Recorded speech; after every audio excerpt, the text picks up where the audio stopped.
DB live Jammu Kashmir में आपका एक बार फिर खैर मकदम। और आज हमारे साथ जो शख्सियत मौजूद है वो किसी तारुफ की मोहताज नहीं है, मुफ्ती आजम जम्मू व कश्मीर। और इन मुफ्ती आजम जम्मू कश्मीर मुफ्ती नासरुल इस्लाम को ये तुर इम्तियाज भी हासिल है कि इन्होंने जम्मू व कश्मीर ही नहीं, भारत ही नहीं बल्कि भारत से बाहर भी काफी अरसा तक अपनी जिंदगी गुजारी है और तालीम भी वहां पे हासिल की है। और इस वक्त हम उनसे पूछेंगे, क्योंकि जम्मू कश्मीर इस वक्त यहाँ पे जो सबसे ज्यादा बड़ा मसला जिस पर उलमाए किराम दानिश्वर और यहाँ के जीहस शहरी फिक्रमंद है, वो यहाँ पर नौजवानों के मनशियात में गर्क होने की बातें आ रही है। सियासी तौर पर अलग बातें हो रही है, समाजी तौर पर अलग बातें हो रही है, मजहबी तौर पर इस पर फिक्र जताई जा रही है और इंतजामी तौर पर भी इसको तदारुक करने के लिए मुख्तलिफ हिकमत अमली अपनाई जा रही है। मुफ्ती आजम जम्मू कश्मीर से हम ये पूछना चाहेंगे, उससे पहले तो आपका खैर मकदम इस प्रोग्राम में। बहुत बहुत शुक्रिया आपका तो तशरीफ लाए यहाँ पे।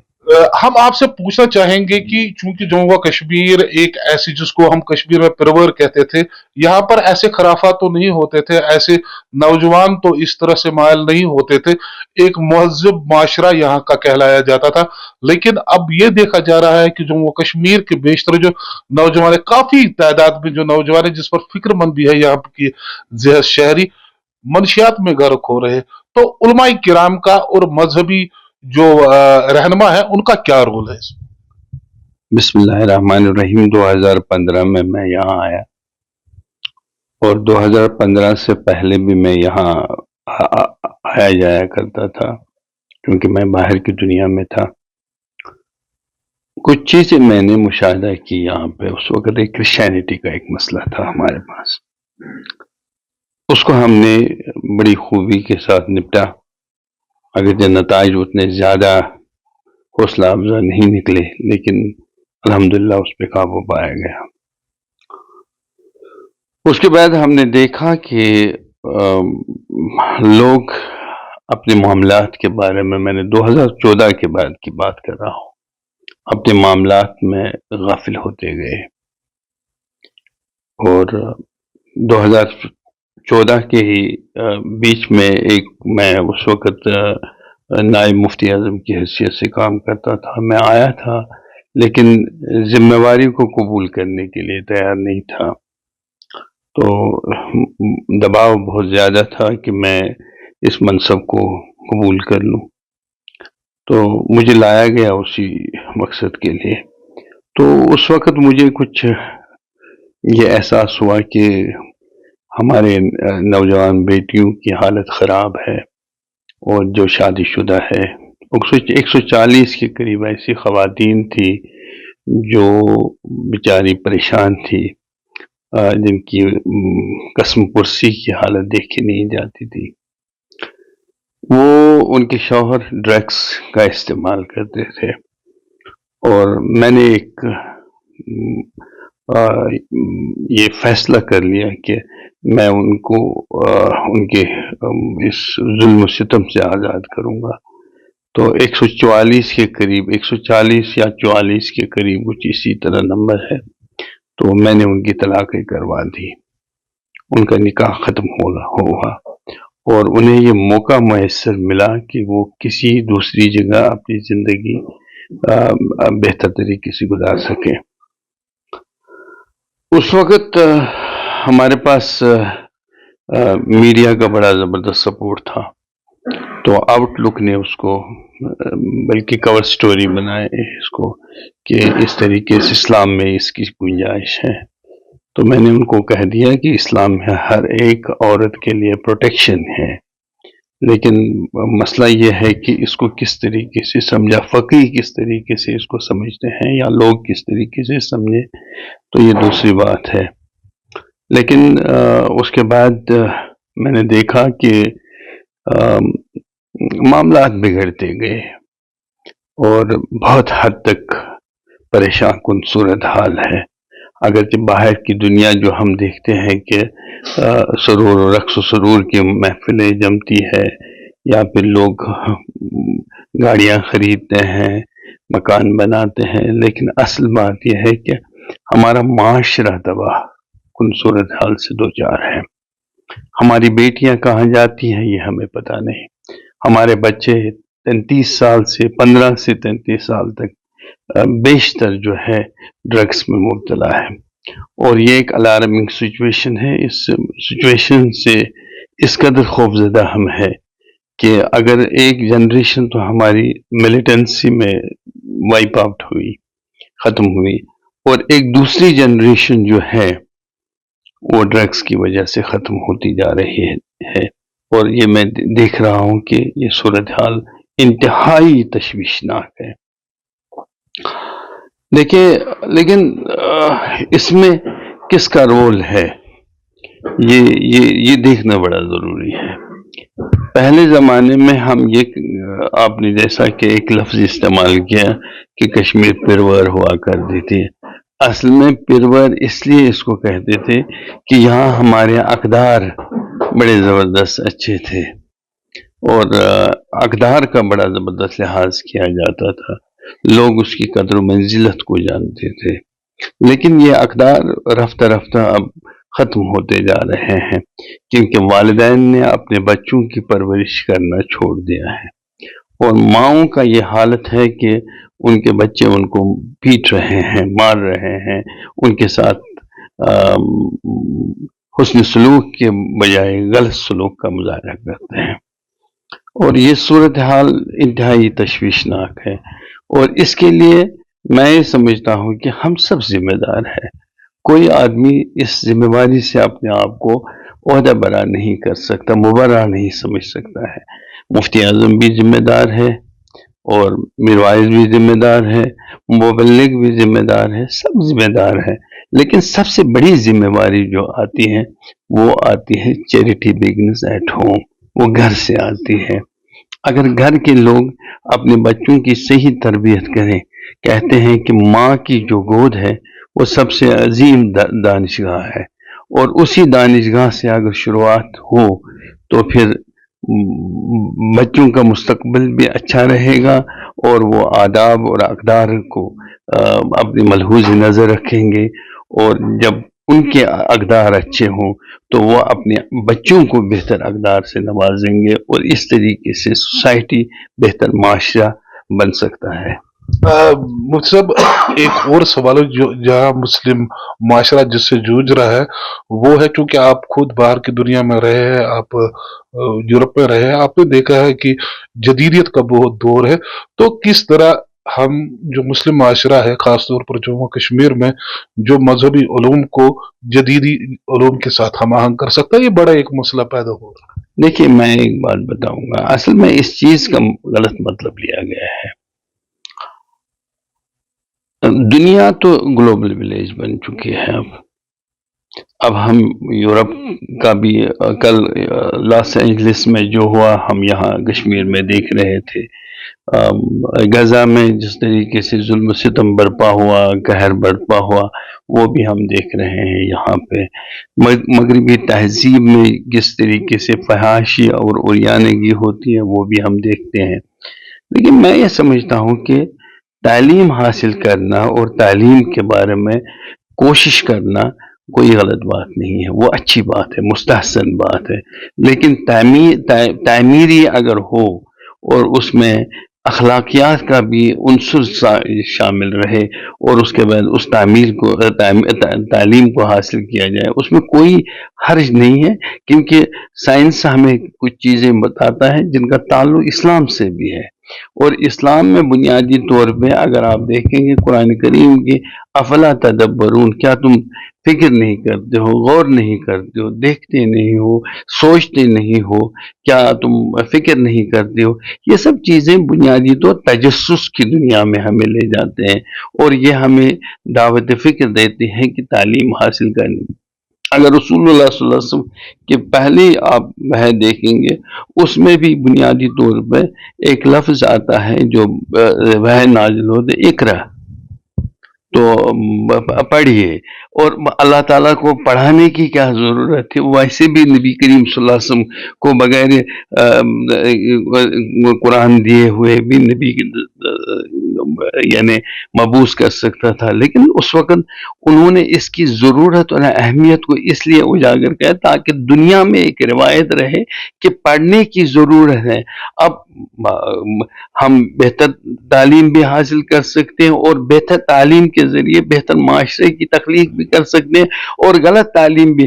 اب آپ انٹرنیٹ پہ بیٹھتے ہیں شام کو اور آپ خدا نخواستہ ناجائز چیزیں دیکھتے ہیں، غلط چیزیں دیکھتے ہیں، اس کا اثر آپ کے ماحول پہ پڑے گا، کیونکہ یہ چیز مہیا ہے یہاں پہ۔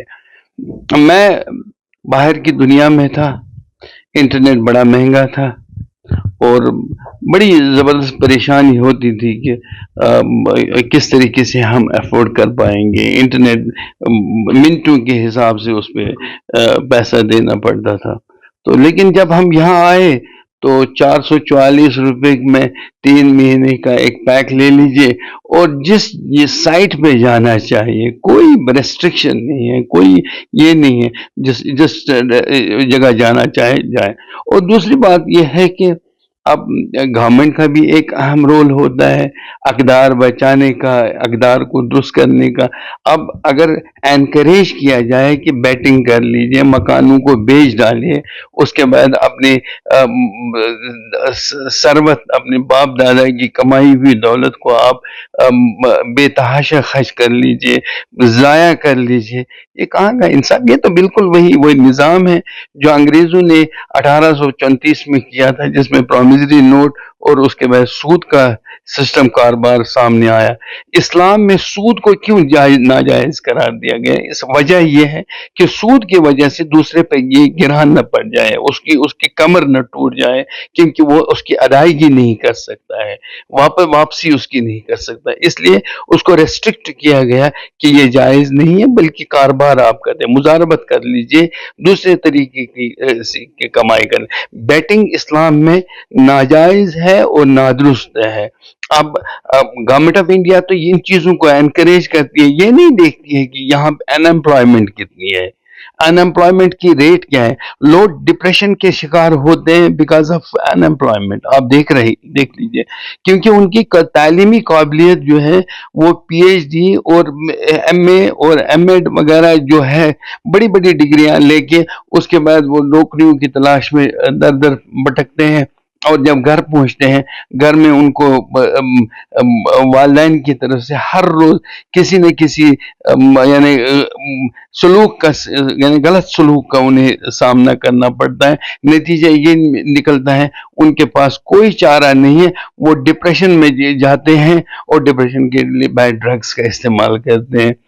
میں سمجھتا ہوں کہ گورنمنٹ آف انڈیا کے دعوے جو تھے 5 اگست کے بعد ہم نے یہاں پہ انقلاب لایا، ہم نے نوکریاں دے دی، ہم لوگوں کو خوشحالی دے دیں گے، وہ ایک ہاکس ہے صرف۔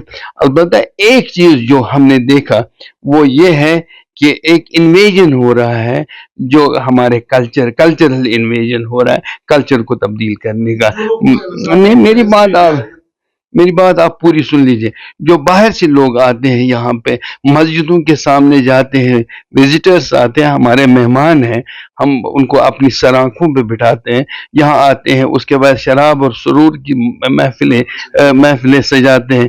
اس کا اثر ہمارے کلچر پہ کیا پڑے گا یہ دیکھنا ہے۔ کیا ہمارا کلچر اس سے محفوظ رہے گا یا خراب ہو جائے گا؟ سیٹلائٹ کالونیز بنانے سے یہاں کے مسائل حل نہیں ہو سکتے۔ یہ ریزیلین ہے یہ قوم، انہوں نے مار بھی کھائی ہے، اٹھتے بھی ہیں۔ لیکن ایک بات ہے، میں گورنمنٹ آف انڈیا سے یہ کہنا چاہتا ہوں، آپ کی وساطت سے، آپ کی چینل سے، خدا را ہم لوگوں پہ انصاف کر لیجئے۔ ہمیں یہ نہ سمجھ لیجئے کہ ان کو ہم نے زر خرید بنایا ہے، اس طریقے سے مسائل حل نہیں ہو سکتے۔ ہمارے بجلی کے پروجیکٹس ہمارے ہیں، آپ نے وہ معدنیات کے وسائل ہمارے ہیں، ان پہ کیوں باہر کے لوگ قبضہ کریں؟ ہمارے دریاؤں پہ ہمارا حق ہے، باہر کے لوگ کیوں؟ ہم رائلٹی مانگ سکتے ہیں، جموں کشمیر کو کسی چیز کی ہمیں ہندوستان کے مروت کی ضرورت نہیں ہے، صرف ہمارے ریسورسز میں ہمارا تعاون، ہمیں معاوضہ دے دیں، ہمارے مسائل حل ہوں گے۔ ایک خبر چلی ہے، پہلے میں مولوی ہوں ہی نہیں، منافرت کی ایک خبر چلی ہے، آپ نے देखा होगा, पहले तो बैनुल मज़ाहब का मामला था, जी अब तो बैनुल मसालिक का मामला बन जी चुके हैं। तो इसमें उलमाए किराम का रोल क्या है, किस तरह से उलमाए किराम को चाहे कि वो इस जो बैनुल मुस्लिमीन के लिए काम करे, ना कि बैनुल मसालिक के लिए, और ऐसी मुनाफरत भरी बातें न करे तो जिनसे लोगों का दिल भी दुखता हो और जिससे रखने का मन भी दुखता है। देखिए, दो बातें हैं इसमें। एक बात यह है कि इस मसले को कहाँ से शुरू किया जाए। अगर हम रसूलुल्लाह सल्लल्लाहु अलैहि वसल्लम की ज़ात को देखें तो ने फरमाया खैरुल कुरूनी करनी, सब तमाम ज़मानों से बेहतर है मेरा ज़माना। और इसमें जो लोग आए, खुलफाए राशिदीन थे, असहाब रसूल सल्लल्लाहु अलैहि वसल्लम थे, जिनके बारे में आपने फरमाया ये हिदायत के सरचश्मे हैं, इनसे हिदायत हासिल कर लीजिए। अब चूंकि रसूलुल्लाह सल्लल्लाहु अलैहि वसल्लम ने कुछ सहाबा के मुतालिक कुछ बातें कही, अबू बकर के रज़ियल्लाहु ताला अन्हु के बारे में बात की, हज़रत उस्मान हज़रत उमर रज़ियल्लाहु ताला अन्हु के बारे में बात की, हज़रत उस्मान के बारे में बात की, हज़रत अली मुर्तज़ा शाह विलायत के बारे में कहा, यहाँ तक कि हज़रत हसन और हुसैन के बारे में बात की। ये अहले बैत अतहार से है, जो आखिरी है। मैं ये कहना चाहता हूँ, क्या रसूलुल्लाह सल्लल्लाहु अलैहि वसल्लम का इंतखाब गलत था जो उन्होंने इनके बारे में कहा? और जो लोग ये कुछ इनके बारे में तौहीन आमेज बात करते हैं, वो रसूलुल्लाह सल्लल्लाहु अलैहि वसल्लम की असल में तौहीन करते हैं और वो मुर्तद होते हैं और इस्लामी दायरे से खारिज होते हैं।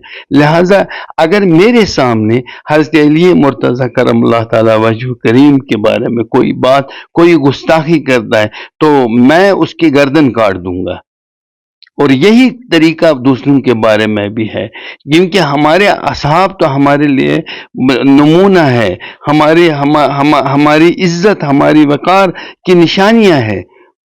हम उनकी तौहीन कैसे कर सकते? लेकिन बदकिस्मती से यह है कि यहाँ पे फेसबुक आया, ये जरिए पब्लिसिटी बन गया, यूट्यूब चैनल ये जरिए माश भी है, पब्लिसिटी भी है। अब लोग चूंकि जिस तरीके से कोई आदमी ये कहता है, मैं जी आज एक रेसिपी बना रहा हूँ, इस रेसिपी में ये है, जरा कमेंट में ये लिख लीजिए आप कहाँ से हैं। असल में उसे ये मतलब नहीं होता है कि वो कमेंट ये चाहता है कहाँ से है, दरअसल वो टीआरपी अपनी बढ़ाना चाहता है, और हमारे मौलवी हजरात भी अपनी टीआरपी बढ़ाते हैं। हालांकि उनकी बरमार हो। और मेरा ये अकीदा है, और मैंने लोगों से हमेशा ये कहा, जो लोग मुनाफरत फैलाते हैं, देखिए मसला है आजकल के दौर में, अगर हम गजा पे नजर रखें, चलिए इस तरीके से गजा, मुझे ये बता दीजिए गजा का बम जो है, जो वहां पे गिरा इसराइल की तरफ से, अमरीकी सयूनियों की तरफ से, वो शाफी पे गिरा या हनफी पे गिरा, मालकी पे गिरा या किसी और फिरके पे गिरा या शिया पे गिरा? मुझे बता दीजिए, क्या वो बम ये देखता है कि मुझे किस पे गिरना है? वो मुसलमान पे गिरा। और लिहाजा हमारे मौलवी जरा अपने दिमाग जो मुक़य्यद उनका दिमाग है, जो तालू में फंसा हुआ है, उसको तो उस पे उस अकल को किसी अच्छी सी चाबी से खोल दे, और उसके बाद उसमें देख ले कि हम कहाँ पे हैं, हम क्या कर रहे हैं।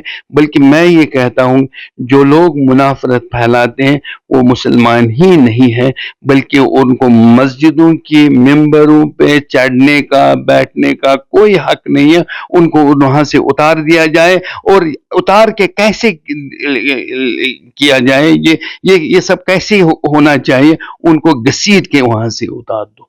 तो नाज़रीन, ये थे मुफ्ती आज़म जम्मू कश्मीर मुफ्ती नासिरुल इस्लाम, जिन्होंने जम्मू कश्मीर के बारे में बात की, यहाँ के खराफात पे, यहाँ पे इखलाकियात का जो मसला है उस पर बात हुई, यहाँ की सियासत पर, यहाँ के मदनियात पर, यहाँ के आबी वसाइल पर, और यहाँ के उलमाए किराम की जिम्मेदारी पर बात हुई। इंशाअल्लाह रहमान मिलते हैं नए मेहमान के साथ जम्मू कश्मीर में, और तब तक दीजिए अपने मेजबान बिलाल फुरकानी को इजाजत। बोली साहब, आपका भी शुक्रिया। बहुत बहुत शुक्रिया।